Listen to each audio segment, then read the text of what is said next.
अब हम शुरू करेंगे chapter number 2 forms of business organisation का पार्ट नंबर 11। पार्ट नंबर 11 के अंदर अब क्या क्या चीजें आने वाली हैं देखें।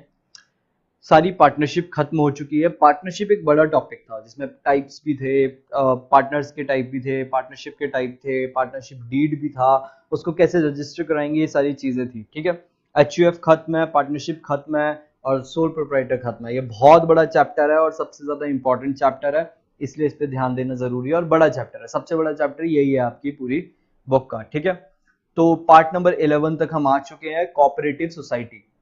कोऑपरेटिव सोसाइटी का मीनिंग क्या होता है, कोऑपरेटिव सोसाइटी क्या होती है देखेंगे जरा। द वर्ड कोऑपरेटिव, कोऑपरेटिव का मीनिंग आपने वैसे इंग्लिश में तो आपको पता ही होगा, जो कोऑपरेट करके चले, जो समझ के चले। ठीक है, the word cooperative means working together and with others for a common purpose. एक कॉमन पर्पस के लिए। पार्टनरशिप से मिलता जुलता है बट ये पार्टनरशिप नहीं है। ठीक है, याद रखना क्या है। Cooperative means working together and with others for a common purpose. The cooperative society is a voluntary association of persons. क्या voluntary, voluntary मतलब अपने आप से हमने बनाया है। voluntary association of persons who join together with the motive of welfare of the members. Who join together with the motive of welfare of members. जरा partnership की डेफिनेशन को याद करना। with the motive of earning profit, याद आ रहा है। उनमें earning profit का मोटिव होता था, इसमें क्या है, वेलफेयर ऑफ द मेंबर्स। मतलब हम 10 लोग आए, हमने एक कोऑपरेटिव सोसाइटी बनाया और उसके अंदर हम क्या कर रहे हैं, सिर्फ अपना वेलफेयर देख रहे हैं, प्रॉफिट नहीं देख रहे, वेलफेयर। ठीक है, they are driven by the need to protect their economic interest.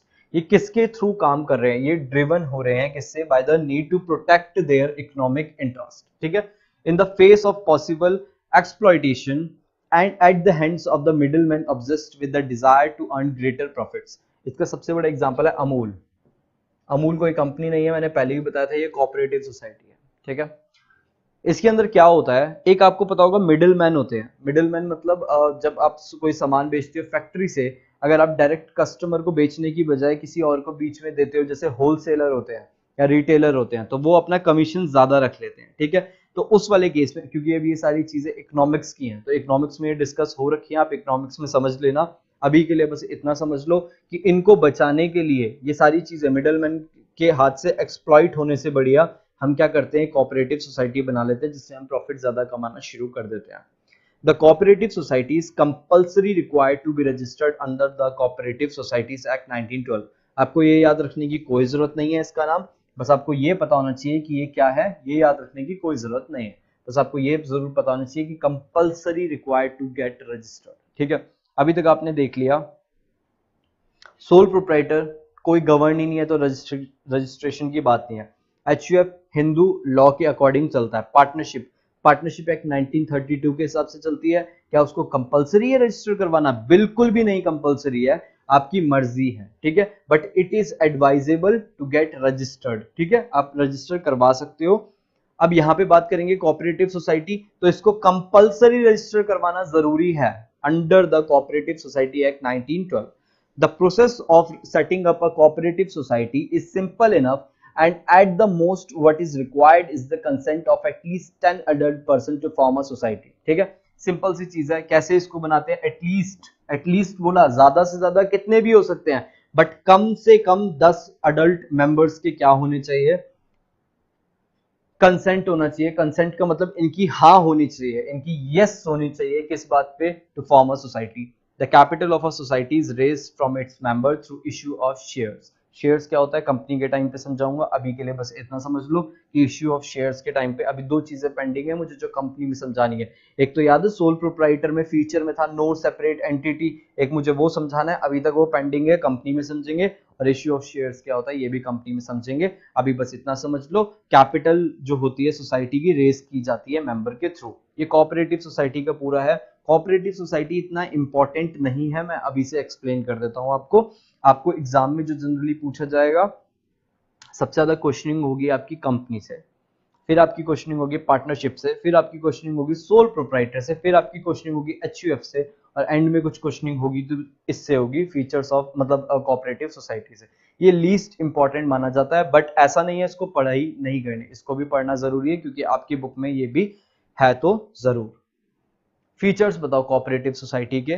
Voluntary membership, आप इसमें मेंबरशिप ले सकते हो वॉलंटरी, अपनी मर्जी से, आपके ऊपर कोई जोर जबरदस्ती नहीं करेगा कि आपको लेना ही पड़ेगा, ऐसा कुछ नहीं है। The membership of a cooperative society is voluntary, a person is free to join, मतलब वॉलंटरी है, मर्जी से है, ठीक है, कंपल्सरी नहीं है, मर्जी से है। एचयूएफ में क्या था, मर्जी थी मेरी, मर्जी नहीं थी, बर्थ हुआ मैं उसका एचयूएफ का मेंबर बनूंगा ही बनूंगा, ये वाली बात थी, लेकिन यहाँ पे ऐसा नहीं है, ठीक है।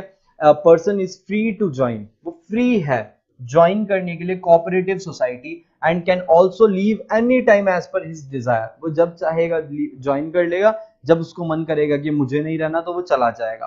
कैपिटल कैसे आती है इसमें, कैपिटल आती है इसमें, कौन देता है, इसके सारे मेंबर्स, कैपिटल कौन देगा, मेंबर्स, कैपिटल कौन देगा, मेंबर्स, ठीक है। इसके बाद लीगल स्टेटस, इसका लीगल स्टेटस ऑब्वियसली है, क्यों है, क्योंकि ये रजिस्टर्ड किससे हुई है, कोऑपरेटिव एक्ट से हुई है 1912, तो इसका लीगल स्टेटस तो होगा। Registration of a cooperative society is compulsory, आपको इसका रजिस्ट्रेशन करवाना कंपलसरी है, पार्टनरशिप फर्म की तरह नहीं है कि आप नहीं भी कराओगे तो चल जाएगा, यहां नहीं चलेगा, करवाना जरूरी है। This accords a separate identity to the society which is distinct from its member। ये वाला पॉइंट फिर से आ गया दोबारा, ये वाला पॉइंट नहीं, लाइन कि मेंबर से अलग है सोसाइटी, ये मैं आपको कहां समझाऊंगा, ये मैं आपको समझाऊंगा कंपनी के टाइम पे। The society can enter into contract and hold property in its name, sue and sued by others। छोटा छोटा सा समझा ही देता हूं कि ये क्या चीजें बोल रहा है। जब एक चीज रजिस्टर हो जाती है, देखो एक कोऑपरेटिव सोसाइटी जब रजिस्टर हो गई,